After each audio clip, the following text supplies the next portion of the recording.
الدرس الثالث الف آیات 59 تا 64۔ دوسرے سوال کی تیسری جز۔ یا ایہا النبی حسبک اللہ ومن اتبعک من المؤمنین۔ ترجمہ: اے پیغمبر، تمہارے لیے تو بس اللہ اور وہ مومن لوگ کافی ہیں جنہوں نے تمہاری پیروی کی ہے۔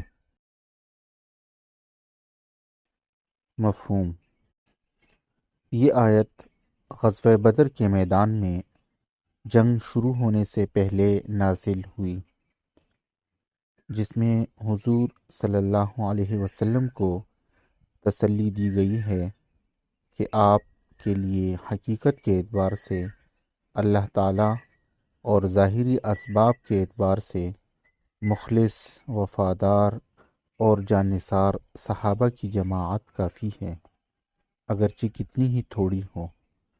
اس لیے کسی بڑے سے بڑے دشمن کی تعداد، ہتھیار اور جنگی اسباب سے آپ کو کوئی خوف نہیں ہونا چاہیے۔